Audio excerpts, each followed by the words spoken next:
Let me introduce Ian Hutchinson. As I said, he's Professor of, perhaps I didn't say, he's Professor of Nuclear Science and Engineering from MIT in the States.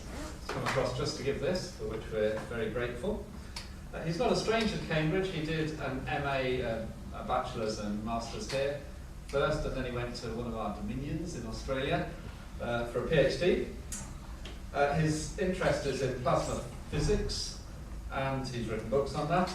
And he runs a machine which gets temperatures, I've read, reaching 50 million degrees Celsius, which sounds a bit warm for me. Even for a geologist, when I tell people molten rock comes out at 1,300 degrees, and I think, wow, that's hot. But I think 50 million really is hot. So one day, I guess we'll all be getting our electricity from fusion reactors, hopefully, and you will have played your part in that, I presume. But that's not what he's talking about today, although he'll talk about physics as well. He wants to talk to us about scientism. How much faith should we put in science? And certainly that's an important question today, isn't it? When some people hold up science as the answer to everything, absolutely everything. Well, should we do that or not? Certainly in our culture, science holds a very high place. So let me invite you to come and talk to us. For that, there'll be a chance for questions at the end. Thank you. Good. Thank you very much. Thank you for the invitation to be here. Thank you also for being here and being a part of this discussion. How much faith should we put in science is the question. But first, what's scientism? Perhaps many of you are asking yourself that question. And I should perhaps tell you what scientism is. Scientism, in short, is the belief that science is all the real knowledge there is. And I've written a book about it, and this is my shameless advert, called Monopolizing Knowledge. And the reason why I want to address this in the context of science and religion is because scientism is in many ways at the heart of many misunderstandings of the relationship between science and faith. And the purpose of my book is to try to set forth the history of scientism, how it grew and so forth, to what extent it's justified, and to draw a distinction between scientism and science, and also to show you the cultural consequences of scientism. And of course, I don't have to have time to touch on much out of my book, so I'll be skating over much of that lightly, but I hope that those of you who want to go deeper will be inspired by what I have to say. So when I approach this question of scientism, and I explain that scientism is the claim that science is all the real knowledge there is, there are two types of reactions. One is to say, well, that's obviously true, and the other reaction is to say, well, it's obviously false. Well, with those two reactions, there's clearly something going on here that is not completely understood. Those of you who might have the reaction, well, that's obviously untrue, might think that I'm setting up some kind of straw man that I'm going to knock down. So I just wanted to point out that scientism is extremely widespread in our society today. And here are a couple of quotes. Richard Dawkins, in his book, The God Delusion, on approximately six different times in his book, makes the assertion of this type. The existence of God is a scientific hypothesis like any other. Another recent book by someone called Paul Fagard, he says, what is reality? Those things and processes that identified by well-established fields of science using theories backed by evidence drawn from systematic observations and experiments. In other words, he's saying all of reality is what we discover by science. And actually, the clearest example of very explicit scientism is an even more recent book by this philosopher, Alex Rosenberg from Duke University. He uses the word scientism, which is rather rare, actually. It's rare for those who espouse scientism to use that word. And he says this is the conviction that the methods of science are the only reliable ways to secure knowledge of anything. In other words, he's using my definition. And he says science provides all the significant truths about reality. And in case you hadn't quite got it, he then says, once you adopt science, you'll also be able to cease treating the humanities as knowledge. So, So there is explicit scientism out there, but it's far more often a kind of implicit ethos of intellectual conversation to which attention is not directly drawn, and yet it's still very often there. Now, one of the reasons that scientism is able to survive and prosper in this under-the-radar kind of way is a confusion about what science is. So let me just draw your attention to this particular type of confusion. In other words, what is science? Well, one way to approach the question of what is science is to simply say, well, what's the Latin derivation of the word science? The answer is scientia, and if that were all we meant by science, then science would simply mean knowledge. And long ago, hundreds of years ago, that really was its main meaning, although even then, natural science was the paradigm that was often alluded to.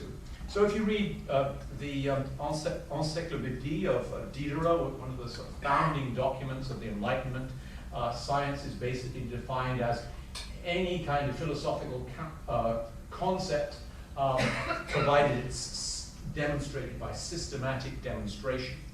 And if you were to go 100 years later and read the historian Thomas Macaulay, he also uses science, he refers to it on one occasion as the growth of the human mind, in the most general terms. But then, of course, he tends to give as his examples of what science is, the things which are the natural sciences. Even as late as the mid-20th century, R.G. Collingwood, in a book that was entirely intended to criticize scientism, still uses the word science as any body of systematic knowledge or orderly thinking. Now, if this were the definition of what we meant by science, then in a certain sense, scientism is essentially a tautology. Because if science just means knowledge, well then clearly science is all the knowledge there is. And so it's simply tautological. But that isn't what we mostly mean by science today. These historical usages have been replaced by and large in our thinking, in our language today, with what it used to be called natural philosophy, the study of nature, in other words, the natural sciences. And that's what I am going to mean by the word science when I speak today. And I submit to you, it's what most people mean when they talk about science, particularly when they talk about the relationship between science and faith. Because if we're talking about science and religion, we're not talking about reconciling the gods and goddesses of ancient mythology with the latest economic theory. No, we're talking about how to explore the compatibility of a major religion like Christianity with a modern understanding of physics or cosmology or physiology or biology and so on. And science and faith, or science and religion, is a burning issue for us today precisely because science, natural science, has this wonderful prestige, epistemological prestige, based on its amazing growth and success. And by the way, if we really did have that old-fashioned meaning that science was really just meant knowledge, then one could argue that theology would still be a science. Perhaps it wouldn't be their queen today, but it still would be a science. But today, science doesn't mean that. And therefore, in a certain very definite sense, theology is not a science. Now, just moving forward and trying to understand better what is science, one approach to understanding what science is to say that science is the study of nature. But I submit to you that that's not a very coherent way to define what we mean by science. And the reason is because the word nature is very far from being a clear and unambiguous word. Quite the contrary, this has been recognized for hundreds of years.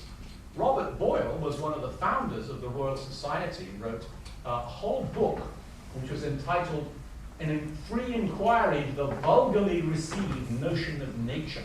And in it he lists 8 possible different meanings of the word nature. And the whole thrust of that book is actually to depreciate the use of the word nature to mean the kind of Aristotelian approach to understanding nature, and to regard nature as the second course of things. So the problem with regarding science as simply the study of nature is that it's not so obvious that we really quite know what we mean by nature.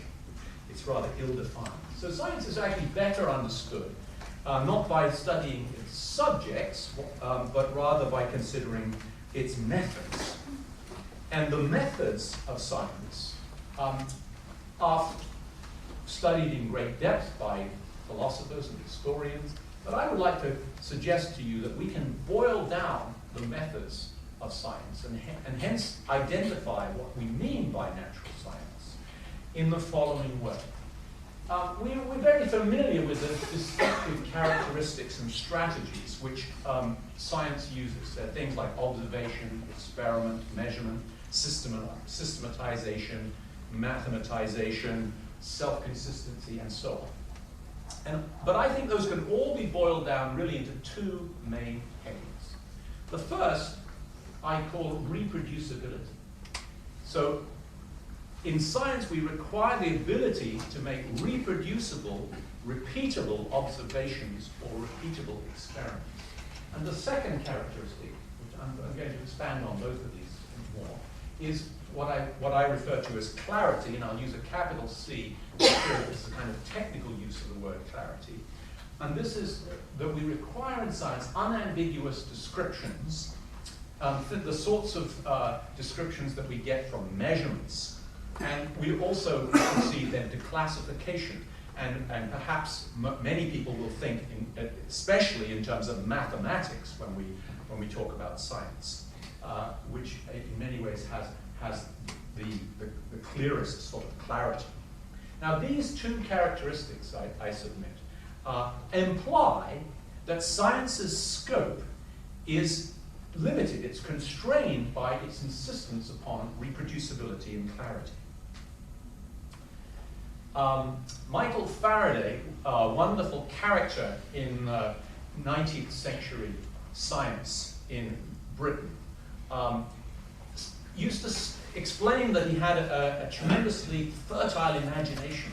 He said he could imagine the Arabian Nights as soon as anything else. But he said, and this is the way he put it, he said, nevertheless, facts were important to me and saved me. He said, without experiment, I am nothing. And it was said of Michael Faraday that when he would read of some latest experimental result discovered by someone else, maybe communicated in a letter or a paper, the first thing that he would do is he would rush down to his lab in the Royal Institution in London. He would try to reproduce the effect that had been described to him, because he knew in his bones that repeatability was the heart of science. And I like to think that this woodcut of Faraday in his Royal Institution lab is him trying to reproduce some result of what he just heard about. Did that make him, did that reliance on repeatable, reproducible tests, did that make him an arch skeptic? Far from it. He was a lifelong Christian, and he was an elder in the San Dominion Church, of which he was a member. That meant that he was, to some extent, the pastor or the minister of that church for extended periods of his life. Now, one argument about this is, well, what about observational sciences? I mean, you've talked about experiments, but there are many sciences in which we can't do experiments. If you think about, let's say, astronomy, you can't do experiments on stars, change something and look and see how it behaves. But even in the observational sciences, reproducibility is also vital. On the 4th of July, 1054, Chinese astronomers saw a growing bright star in the sky. It grew to be brighter than the morning or evening star. And it was bright for some weeks or months, and it gradually faded away. And this was, of course, a supernova. Now, if that had been all we could say about that supernova, about that event, that bright starry event, science would be almost powerless to study. But that isn't all we can say about that observation. In the first place, many other supernovae also occur. And so now, with the telescopes we have, we can see supernovae on a practically routine basis throughout our galaxy. What's more, even from individual supernovae, such as the 1054, traces are left. And this, in fact, this is the Crab Nebula. This is the result of that supernova, that star that exploded back in 1054. And any telescope can view it now. And in fact, if you're, you know, practically anybody with access to a halfway decent telescope can look and discover for themselves the presence of the Crab Nebula. And there are multiple phenomena associated with this. So that, for example, in the middle of the nebula, there's a pulsar that pulses radio waves on a regular basis.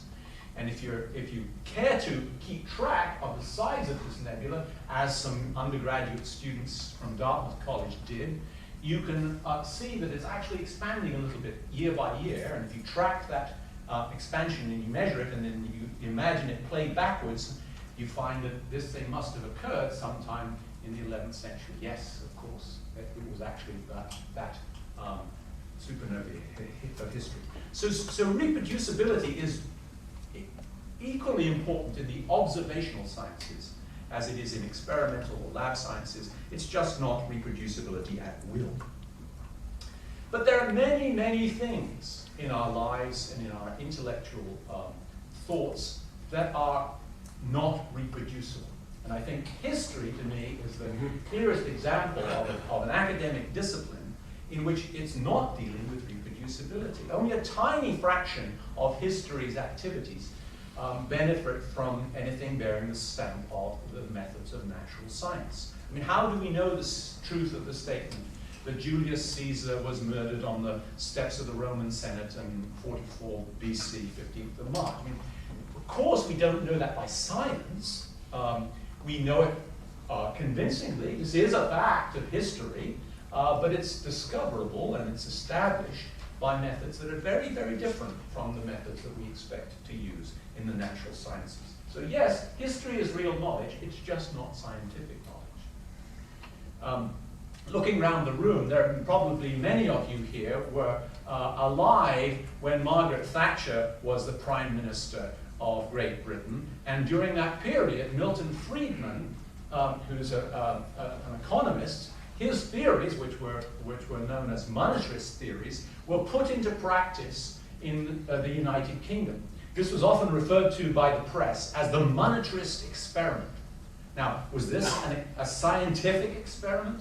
I submit to you, no, it wasn't a scientific experiment, because it's not an experiment that could be done reproducibly. We're not going to go back and do over the monetarist experiment in Britain. And so I submit to you that economics, even though it's very often mathematical and very rigorous in many different ways, has a different character from the kind of character that we expect in the natural sciences. And of course you can think about, for example, politics, where we exchange the consistency and the predictability that we expect in the natural sciences for, well, pragmatism and public opinion and so forth. And yet, we call it political science. That's perhaps a throwback to that old-fashioned meaning of the word science. So these are not sciences in the sense that natural sciences are. My colleagues at MIT sometimes get a little bit miffed and bristle when I say this. And there may be those of you in some of these other disciplines who are already bristling. But this is not my intention to criticize or belittle these disciplines by saying they are not sciences. Quite the opposite. My intention is to affirm that these disciplines have real knowledge. It simply isn't the same as scientific knowledge. I don't subscribe to scientism, the belief that science is all the real knowledge there is. And yet, that belief, which is so much part of our intellectual ethos, and has been for 100 years or more, has had its effects in many ways in distorting their disciplines. And it's been criticized by many of their own experts. Let me say a few words about this requirement of clarity. This clarity in a specialized sense is a sort of foundational requirement in order that reproducibility can be expressed and tested. After all, unless we have a clear and unambiguous way of describing the results of an experiment, we aren't going to be able to tell whether, if that experiment is repeated, that we got the same answers. In fact, even the same experimenter won't necessarily be able to tell that they got the same result over again. So the results of any scientific investigation, even if not its interpretation, have to be expressed in terms that are unambiguous, that are understood by all the different investigators. And so the most characteristic way we get that clarity is by the process of measurement, turning observations into numbers. And that involves, of course, units, and this is a way of illustrating the importance of units, and a whole infrastructure of science has been built up so that we're able to pursue measurement, reducing nature to numbers. And mathematical expression is also another ideal, particularly of physical science. But I don't want to boil down this clarity into just mathematics. I think that would be a mistake, because there are fields like botany in which, for example, certainly in the early stages, classification is just as important. And what's more, particularly in a field like botany, field skills are extremely important. And field skills are developed precisely to give the kinds of clarity we're seeking in the natural sciences, even though a mathematical description, and sometimes even a measurement description, is not necessarily the most important part. So these aren't really mathematical, and yet they are present and developed carefully by scientists in order to provide a degree of clarity. But there are many things in our world and in our lives which do not possess the kinds of clarity that we expect from the natural sciences. And here are a few examples. The beauty of a sunset, the justice of a verdict, the compassion of a nurse, the terror of a war, the excitement of a symphony, the love of a woman. These are topics which cannot meaningfully be ascribed the kind of clarity that is required by science. And in some cases, there may be scientific analyses of these types of topics. For example, if you take the sunset, for example, we can certainly do an analysis of what one sees in a sunset. We can explain why the sky turns red because of the scattering of photons, and we can understand the gradation of the colors through the sky, and we can give a mathematical or physical description of all of this thing in great detail. But when we've done that, well, we've sort of missed the point, haven't we? Because it's the beauty of the sunset that has been ignored in that scientific description. It's been omitted in that scientific description. So I want to illustrate this. I think music is a particularly helpful way of trying to understand the notion of clarity and the fact that so many of the important things that we learn and that we experience do not possess it. So, with luck, if this plays, I'm going to play you this clip, and the question is, what is this about?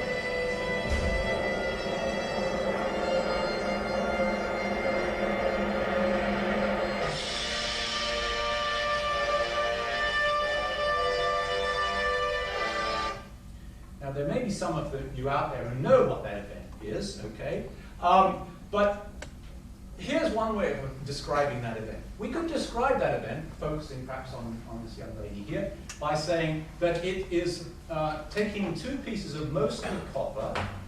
They are collided together. The electrons in the surfaces of the copper interact in such a way as to generate waves which propagate through that copper. It's actually a copper alloy, because it's got some zinc and other things in it. And as a result, give rise to vibrations in the air. That's one way of describing that event, perfectly good way. Or you could say, focusing on this person, but describing it at a higher level, well, this is rather sort of a bit of engineering, okay? This is someone with a big hammer, and they're hammering on something at the back of this auditorium for some reason, okay? But of course, those descriptions, which are perfectly correct, they're not erroneous descriptions, they're true descriptions, are only a tiny part of what is really happening here. The music, which is, of course, as those of you who know, the famous hammer blow from Mahler's Sixth Symphony, the music is much more than that, and the music has a significance that is much more than that. Of course, it's a symphony orchestra as much as it is, pieces of brass being crashed together. And what's more, even the music itself is something whose meanings are not present in any kind of scientific or even perhaps directly within the musical notation. They're elicited by the very act of hearing, by the connection of that music to the human, and that's why they obviously, a musical event like this obviously doesn't possess the clarity of being able to be expressed unambiguously. And to make a long story short, you can't express ambiguity unambiguously. Now, another aspect of science which springs from these two, and I would say is founded on these two, is that purpose is deliberately excluded by science. Here's a quote from the Nobel Prize winner Jacques Monod, who wrote a book called Cancer Necessity quite a while ago, and he says, "The cornerstone of the scientific method is the postulate that nature is objective.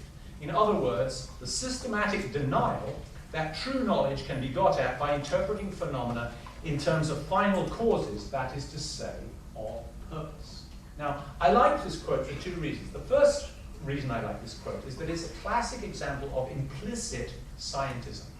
So what you see is he goes from the first statement, where he's talking about the scientific method, and in the second sentence, he's saying, in other words, a systematic denial that true knowledge can be found. So in other words, he's identifying science with true knowledge. So it's a kind of implicit scientism. It's not explicit, but it's very clearly present if you just step back and see it. But so I like it because it's a clear characterization, a clear example of scientism. But I actually think he's right if we just narrow the field, not to all knowledge, but to the question of science. Science does insist upon reproducibility and clarity, and those things pretty much exclude the possibility of describing things in terms of free agency. And science does proceed by explicitly sort of ruling out the question of final causes. So modern science, as we've known it since the scientific revolution, basically rules out personality and thereby purpose right from the get-go, from the beginning. It's just not part of its purview. So there can, in a certain sense, never be a scientific description of personality and purpose. We must look for those in terms that are non-scientific or super-scientific, I might suggest. I'm going to skip this in the interest of time. Now, those of you who are in the academy particularly will realize that in the last 30 years or so, in universities, there's been a very strong reaction from people in the humanities fields in particular, in philosophy and literature, to the pretended monopoly of knowledge that scientism has tended to portray. And this, in short, is referred to as being postmodernism. So one aspect of postmodernism is a rejection of science. Postmodern critiques of science are aimed at bringing science down to size. But I'd like to suggest to you that that critique isn't so much a critique of science as it is a critique of scientism.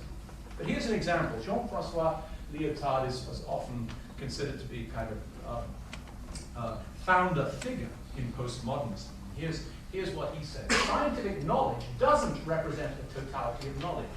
So in other words, he's explicitly contradicting scientism. It's always existed in addition to and in competition and conflict with another kind of knowledge, which I'll call narrative. Or he simply says knowledge is not the same thing as science. So actually what's happened, those of you who are scientists realize that this critique has been out there for a few decades. What I would say is that many academics, particularly in the non-scientific disciplines, have joined in this rejection of scientism. And they've done so, I would argue, rightly. It's a justified reaction, in a certain sense, to scientism's pretended monopoly of knowledge. But the difficulty is that this is often taken to extremes. And so as a result, it's not just scientism that is often rejected by postmodernists, it's science itself. And science's own expertise in its understanding of nature is often critiqued by the postmodernists. And they speak as if science hasn't really got any special knowledge, and that's their position. You know, to cut science down to size. And this has a tendency to provoke what used to be called science wars, which have damped down a little bit over the last 10 years, perhaps, but were a very strong argument in academia in the late 20th century. So the problem with postmodernism is, in a certain sense, it throws out the baby, science, with the bathwater, scientism. But I would say that's not necessary. One doesn't have to adopt that viewpoint in order to reject scientism, provided you draw a distinction between science and scientism. So scientism is not just science, it's an improper extrapolation of science to the point where it becomes a worldview, an unproven worldview. So worldviews are things that usually have a justifying narrative history, an integrating cosmology, a kind of interpretive lens or filter through which the world is viewed and interpreted. It often has a community of believers, and they look to this worldview as a source of ethics. And I'd like to suggest that these are actually the characteristics of a religion. These are things you often point to in a religion. Now, if you're alert, you realize I've spent the first part of my talk talking about the integrating cosmology and the interpretive lens or filter that scientism has. I'm trying to explain to you the distinction between that and science itself. I want to spend just a few moments on these other bullets, talk about the narrative history and the community of believers. So scientism's justifying narrative is perhaps represented most characteristically by a story of Galileo and his interactions with the Roman Curia and with the Roman Inquisition. And this justifying narrative of scientism paints a picture that science and religion, and indeed all other authorities, have been permanently at war. And the portrayal is of an enlightening science winning a heroic battle against those entrenched, typically religious, power structures. I don't have time to go through this painting in all detail, but I'll just simply say that if you look carefully at this painting, you will get the impression that most of the light in this picture comes from the head of Galileo. In other words, he's got practically a halo here. So here is the heroic saint of science illuminating the dark and dreary religious authorities. And so this painting kind of captures that justifying narrative that scientism puts forward. But the interesting thing about this painting is actually its date, 1857. This painting doesn't come from Galileo's day. No, this is reading back into history the position of those who in the mid-19th century were fighting a battle, a part of academia's battle, to overthrow religious authority in higher education, in universities. And it was actually, that was the ethos that gave rise to this picture of Galileo. And the facts of what really happened to Galileo are very different. So scientism actually was a very important strategic vision in that 19th century struggle. And it was held up as a kind of Enlightenment objective, which of course, as we recognize, was essentially successfully achieved. I mean, the universities were in general secularized starting at about this time. So scientism has a justifying narrative. What about the religious community? Positivism was a type of scientism which is associated with the name most definitely of Auguste Comte. He had this scientific vision that all of knowledge must eventually be turned into science. This was a scientistic vision, and he saw himself as being the midwife of that transformation or of that rebirth for the discipline of sociology. Now, the interesting thing about Kant and about Saint-Simon before him, another French positivist, was that they eventually turned their philosophical teachings into a religion. So Kant developed what he called the religion of humanity, and he put it forth with the following kinds of religious trappings. It had a hierarchical priesthood. Of course, he was the high priest. It had public services of commemoration, so people would meet regularly on the Sabbath. It had daily prayers. There were 9 personal sacraments. There were 81 annual festivals. And so it had all of the trappings of an organized religion. This is, by the way, a positivist temple that's still standing in Brazil. And there were others even in Britain. So this particular scientific movement had indeed all of the trappings of a religion, including a community of believers. What about the ethical guidance that people look for? Well, ethics is something that's been attempted to be derived, particularly from social Darwinisms, for 150 years. So this is the purpose, this is the idea of trying to derive purposes, values, meanings, and ethics scientifically. I won't spend any time on Herbert Spencer, but he became amazingly famous in America for his social Darwinistic arguments, whereby he argued that because the Darwin's processes depend on the survival of the fittest, one required, therefore, to let that work itself out, and work itself out, for example, in the economy. So he would advocate laissez-faire capitalism. That's probably the reason why people like Andrew Carnegie became great fans of his, because it was a way of justifying the fact that they were the survivors in the capitalist economy, and that was just the nature of things. But maybe some more thought should be put into eugenics, which grew up much more slowly than Spencer's meteoric rise and eventual fall. But it acquired a very wide support throughout the Europe and America. It was never uncontroversial. There were those who stood against it, but it could reach the stage where, for example, a Supreme Court justice could write that it is better for the world if, instead of waiting to execute degenerate offspring for a crime, or to let them starve for their imbecility, society can prevent those who are manifestly unfit from continuing their kind. This wasn't some crazy redneck. This was one of the best-known Supreme Court justices of the United States. So this was not just a sideline. It was mainstream thought for many people. Now, of course, the civilized world recoiled in horror when they saw what eugenics could lead to in terms of the Nazi Holocaust.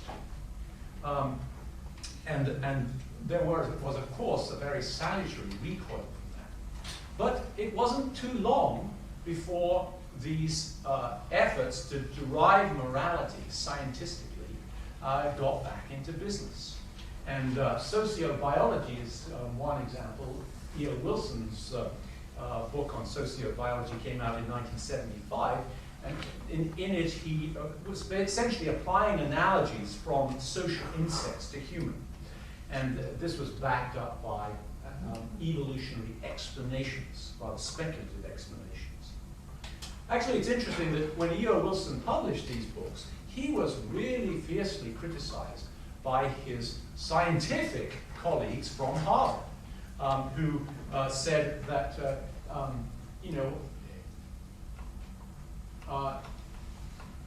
biological evidence adduced had little relevance to human behavior. Thankfully, his conclusions were rather opposite of the eugenicists. So actually he said that no, that we shouldn't stamp out diversity, we should preserve diversity within the human genome, because that was his opinion. But the problem is he had no scientific reason to do so. There isn't any real scientific reason to conclude with the eugenicists or with the sociobiologists. And these, despite these strong criticisms from his scientific colleagues, these ideas still have an amazing hold on many in academia today. In fact, evolutionary psychology is part of the same trend. Now, of course, there's been tremendous progress in measuring, for example, physical signals in the brain and doing brain imaging and so on and so forth. But none of that really justifies the kind of old Freudian, very often, or other evolutionary just-so stories that the evolutionary psychologists so often put forward. The problem with all of these is that these arguments can be twisted to support practically any position that you happen to favor. And they don't really give us sound ethics.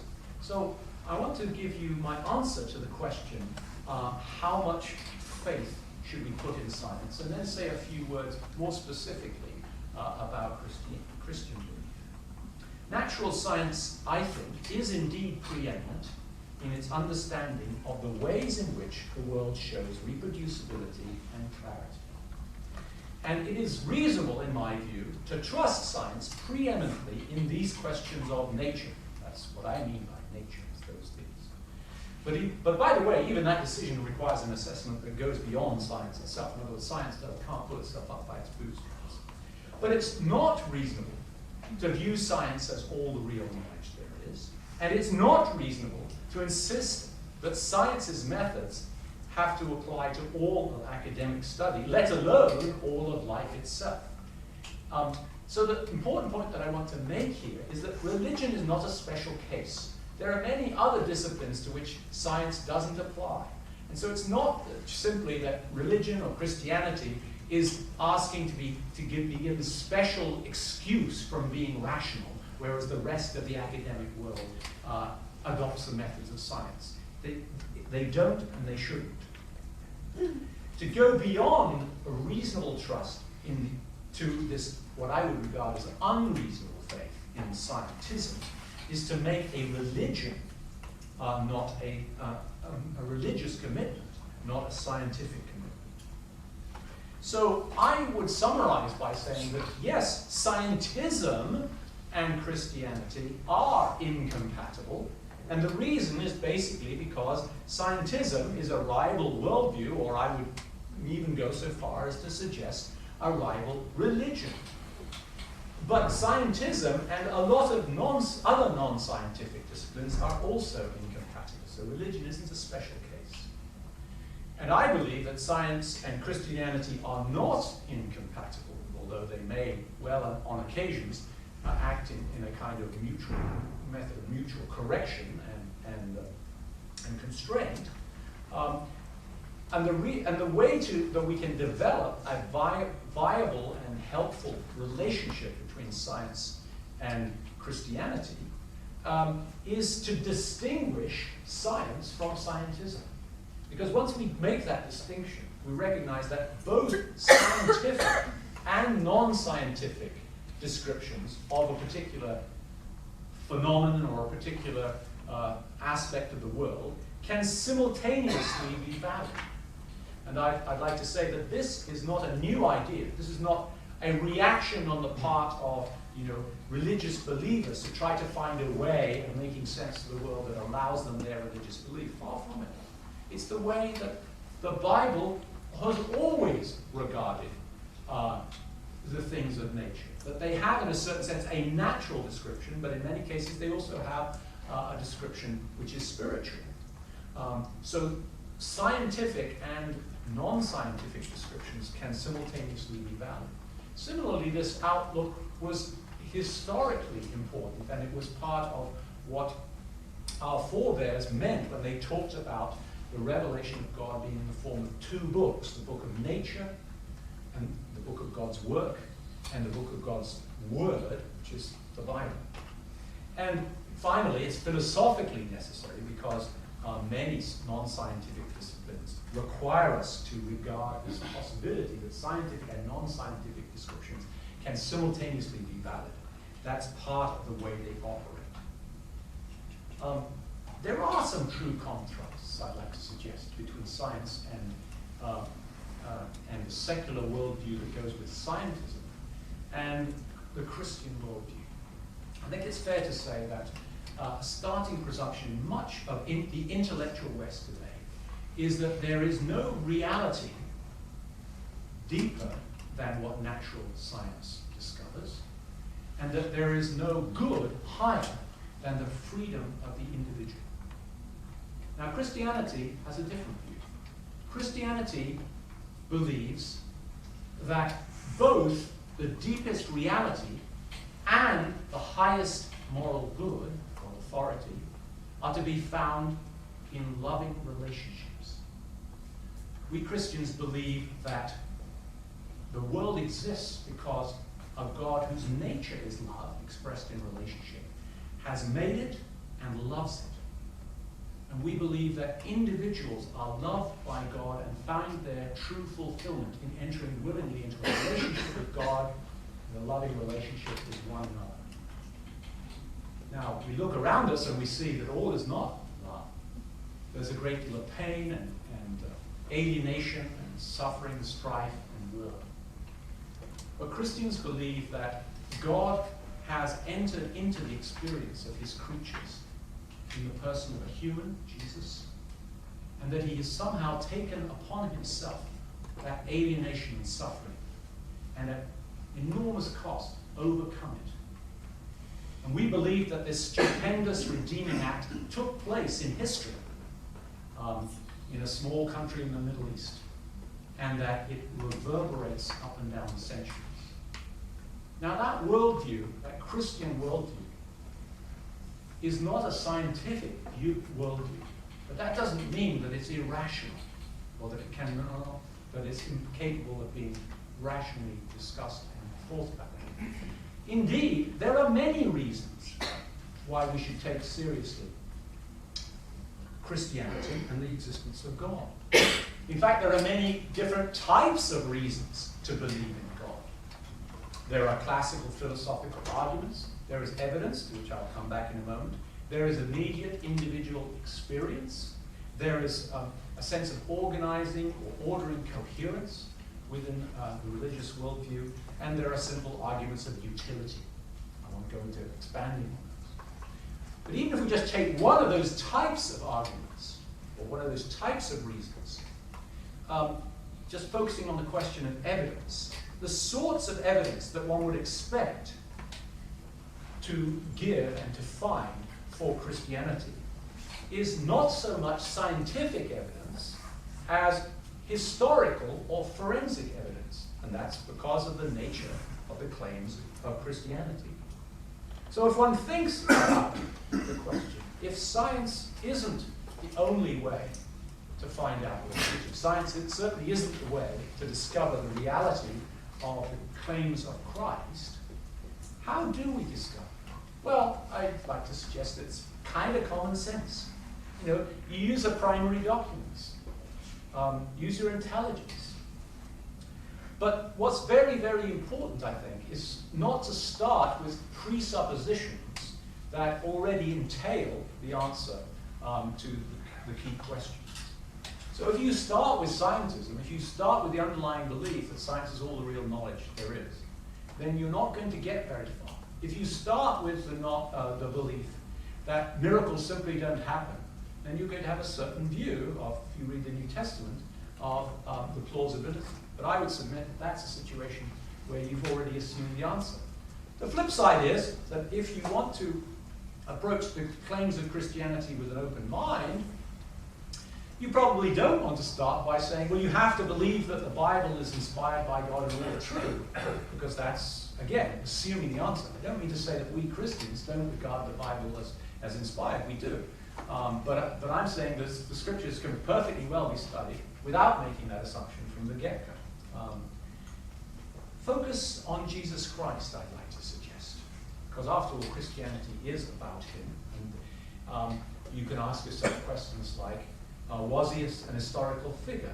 Are the main texts really what was originally written, or are they unreliable because of corruption over the centuries? What sort of life was his? What were his teachings? Focused on himself, by the way, leading to certain conclusions that one can draw out on a purely rational and thoughtful basis. And ultimately, the question for us as Christians is the most fundamental. Did he rise from the dead? There you can think about the evidence and think about the apostles and think about their lives and what they did in response to what they'd experienced. What is the evidence? It's going to be circumstantial evidence. It's going to be documentary evidence. There might be some scientific evidence. I don't rule that out. But it's probably not going to be the most important part of the evidence. There's going to be logical consideration. There's going to be testimony, and so on. These are the types of evidences that we should think about.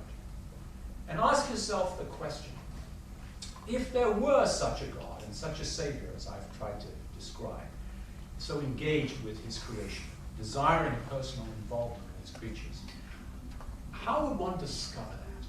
And that seems to me the underlying question.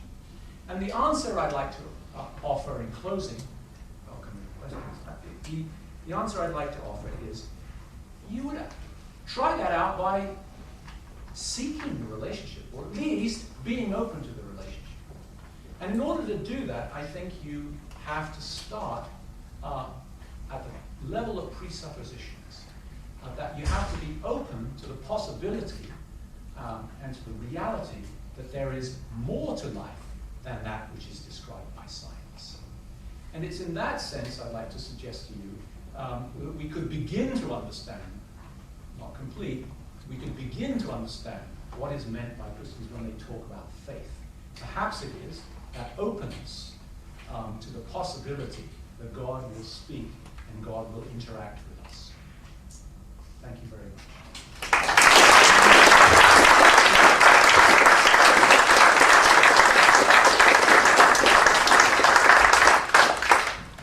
Okay, well that leaves plenty of time for questions or comments, if anybody has them. There's a microphone here, so people can hear.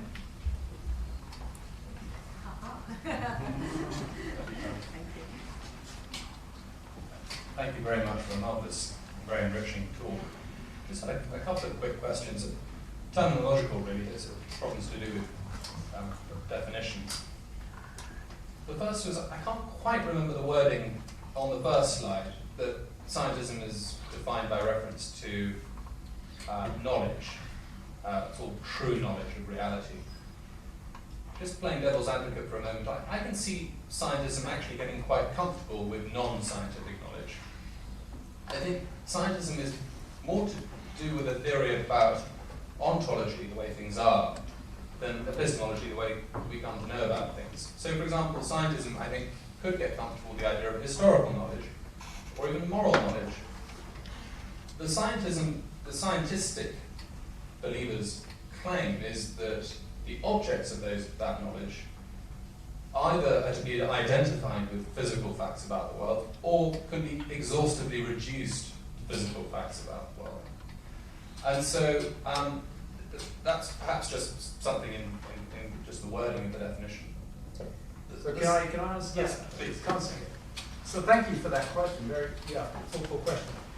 I don't want to get too bogged down in semantics. I mean, it leads us off the main topic. But let me just simply say that you're essentially defining what you mean by scientism in a different way than I defined it. So I defined it as the belief that all of knowledge, all the real knowledge is science. You, I think, are using scientism to mean what I would call physicalism. In other words, the belief that the universe is all physical. It's sort of equivalent to materialism. I think those two things are philosophically a little bit different. Okay, often they end up being married together.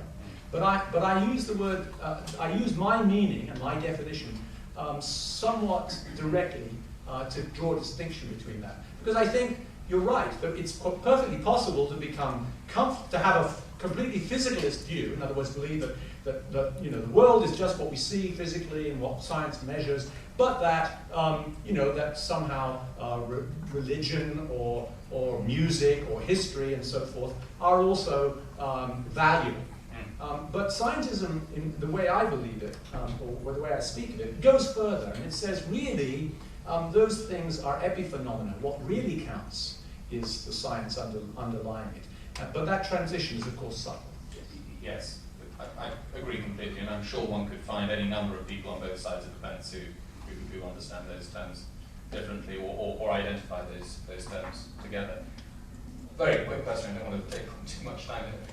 Second supplementary question really was just to do with the how one defines science itself, the natural sciences. You identified two virtues. Firstly, the virtue of clarity, and secondly, the virtue of repeatability. I can think of all sorts of other enterprises, though, that also value those two virtues, and yet are patently not scientific. For example, I could have moral knowledge from identifying repeatability in someone's character, the consistency and reliability of their actions and their words. And I can think of many philosophers, for example, particularly in the Anglo-American tradition, who, well, are there any disciplines that don't pride themselves on being clear? Someone like Wittgenstein, a great implacable enemy of scientism in all its forms, particularly in his later period, prized clarity very much. So I can see how those two virtues can be necessary conditions for the definition of science, but I can't see how they're sufficient conditions for the definition of the natural sciences. Okay, so I skipped the slide on demarcation. We could go back to it, but perhaps I just should answer you directly from by word, by spoken word. Yes, I think it's fair to say that those are necessary and not sufficient. But if they're necessary, and if science insists upon that necessary, that is sufficient for my argument. And the argument is that science is per se restricted, or its scope is enclosed by that necessity. I actually think that those two characteristics, I prefer to think of them as characteristics rather than virtues, but virtues is fine. I think that those two characteristics are very much a part of the definition of science. And certainly what I regard as being a definition is being what depends on those. So, I would say, I'll concede necessity not sufficiency, but that's sufficient for my argument. But I do think, coming back to this question of other disciplines, and there may be people from other disciplines who might want to chime in on this, I think that it's the case that many of the disciplines which are not, in my terminology, sciences, have been distorted by a tendency to try to apply the methods that have been so successful in the natural sciences to their own disciplines. And there have been many people over the decades who've criticized these. The word scientism actually was first promoted very strongly by Friedrich Hayek, who was an economist, and his purpose was to criticize what he saw as being the futility of trying to apply the methods of the natural sciences, the quantifying and reproducibility types of methods, to social disciplines. So actually the very word itself arose in part from a criticism of scientism's baleful influence on some other disciplines. There was a question here, I think. Well, my name is John Shi. I think I've enjoyed your talk very much. May I have two minor comments? Sure. Two minor small questions. Well, I'll leave it up to the chairman. How many questions right now? Just one comment. I was really disappointed and surprised that you even not to mention the scientific genius like Newton. Isaac Newton. Why Newton? So that's the disappointment. Second comment. But I disagree with your statement on slide 11. History is not reproductive. Or in some sense, it's contradictory with the Bible. There is nothing new under the sun. Okay. Well, two small questions. Well, you said that Faraday has been Christian, right? They were very religious, and how that. Well, I guess from what I learned, many. So it seems to me that Christianity faith would enhance some scientific discovery. Is it right or not? Yes, I think that's the case. So thank you for that. And Well, my only excuse for not mentioning Newton is that there are only 50 minutes. Okay. But the second small question is very interesting, right? Well, Newton was very, very humble. I was still trying to understand why he was so humble. Well, if you're interested, you can think about the question: how would you understand? Just a few days before his death, he said, "Well, the truth of the ocean of the truth." How would you understand the truth of ocean in Newton's mind? Okay, so there are two questions. One is a general question of what's the relationship in history between Christianity and science, and particularly individual scientists. And I think it's very clear, and I do say this very clearly in my book, and I have done so in many other venues. It didn't come out perhaps so clearly, but it is the case that part of the fallacy of this justifying narrative of scientism is to try to make out this permanent argument between Christianity and science, whereas in fact a large fraction of the most famous early scientists were practicing Christians. Actually, Newton was somewhat heterodox Christian, but we won't hold that against him at the moment. About Newton himself, Newton is a very fascinating person. He wrote more words about the Bible than he wrote about science. He didn't publish them, but he wrote them. So he was very, very deeply engaged with the scriptures and trying to understand prophecy and so on and so forth. Was Newton humble? I'm not so sure whether Newton was humble.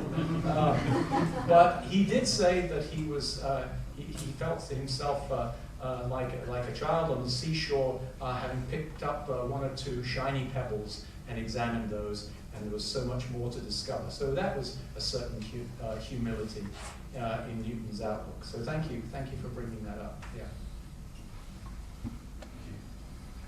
Thank you. Thank you for an excellent talk, very interesting, thought-provoking. I work in an academic science department in East Anglia, and I feel that there is quite a lot of entrenched scientism going on from some of the academics that I serve as a scientific assistant. And I'm trying to help my students go on to study science at university. They're currently access students, mature students. And some of them are very, very comfortable with their Christianity and Christian spirituality, and they're scientists, they see no contradiction with that. Others are very entrenched, I don't know how you'd say it, well, they're into scientism.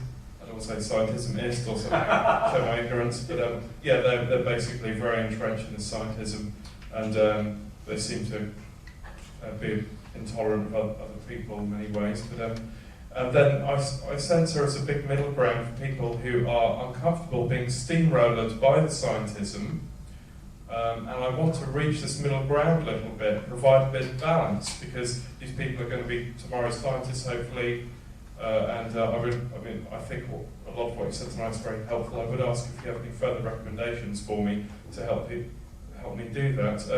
One thing I have noticed is the God delusion is on the syllabus. And that's been put on there by the academic staff, who seem to pride themselves with I'm more scientific than you, and I'm more in scientism than everyone else, kind of thing. I can give you one recommendation. Excellent, thank you. Will do. Noted.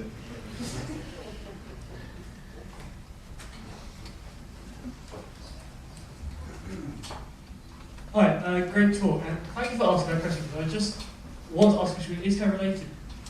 You almost lead us to the idea that we have an option of scientism or sort of accepting Christianity, right? No. There is a huge middle ground, isn't there, of sort of the humans and all that. What do you say about the concept of using philosophy to come up with morals and ethics? And do you accept that as a non-scientific way of doing it, but also a completely acceptable different system? Yeah, absolutely. And part of what I want to advocate is that contrary to, the militant atheists of today, there is value in philosophy. I mean, so actually it's not just religion that gets it in the neck from a lot of these militant atheists. It's lots of disciplines like philosophy. You will read in some of these books how dismissive they are of philosophy. So I'm not for a moment suggesting that your only choices are scientism or Christianity. But it is the case that these are different worldviews, and there are other possible worldviews.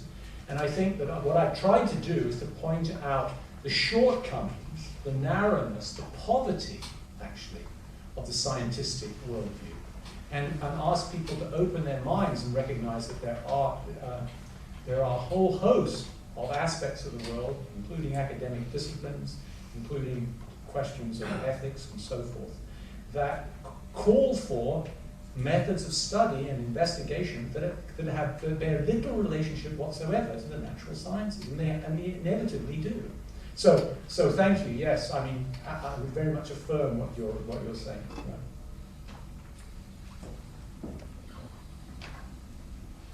Yes, thank you again. If I can come back to picking up on something that the gentleman in the front said, and coming back to the aspects of science and Christianity, you talked, I can't remember the words, about how they would constrain and contrast, how they constrain each other. I just wonder if you could briefly elaborate on the areas you mean by that. Sure.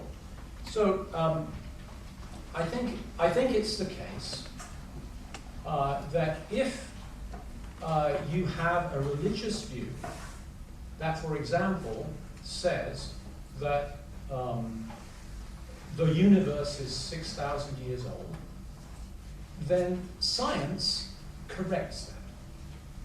I think that all of the physical, let alone the biological sciences, would lead us to believe that the universe is much older than that.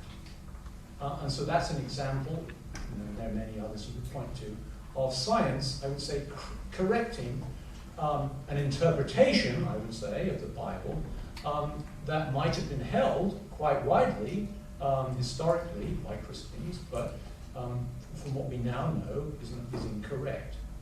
On the other side, to give you an example of religion constraining or correcting science, I don't know the legal situation in the UK, but in America, if you want to do any kind of research on human subjects, then you have to go through a whole process of justifying that research on the basis of fairness, lack of risk, openness, so people know what they're getting into. And I can't quote the regulations, but that's an example of a place in society where what are fundamentally questions of ethics, and ultimately, certainly in the US, ethics that are based largely, at least originally, on Christianity, although not so much today, is constraining or maybe even correcting science, certainly constraining science.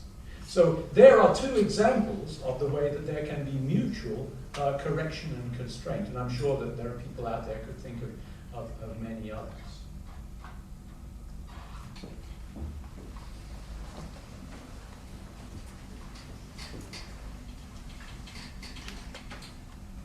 You mentioned, you put up on the board individualism. You also mentioned Margaret Thatcher, who once at a synod of the Church of Scotland announced there is no such thing as society. Are you linking individualism with scientism or with the secular society? I couldn't quite understand. Okay, yeah, so I drew attention to the fact that one way of viewing the boiled down fundamentals of a secular worldview, which is very widespread in our world today, is a combination of scientism and radical individualism. Okay, and I think it's the case that these two, to some extent, feed one another, but I don't regard them as being the same thing. Okay, But I drew that attention. I drew attention to that because I think that when we think about life from the Christian perspective, those loving relationships are something which combines an answer to both of those aspects, or a different, let's say, a difference from both of those aspects that one can see in modern society. And certainly, the ethics that we commonly come across in modern society, Western society, are the ethics of the individual. You know, that anything is allowable to me, provided I don't hurt anyone else. So it's that radical individualism. And I think Christianity speaks to that, and it also speaks to foundational questions about the ultimate purposes of the world, which science dismisses and regards as being absent or futile.